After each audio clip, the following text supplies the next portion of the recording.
അള്ളാന്റെ അതിഥിയായി വന്ന ഹജ്ജാജിമാരെ, ഞങ്ങൾ KMCC-ക്കാർ നിങ്ങൾക്കരികിലുണ്ടാകും.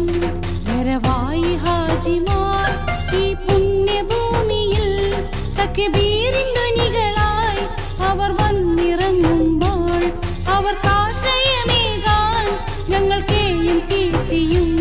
വരവായി ഹാജിമാർ ഈ പുണ്യഭൂമിയിൽ, തക്ബീറിൻ ധ്വനികളായി അവർ വന്നിറങ്ങുമ്പോൾ അവർ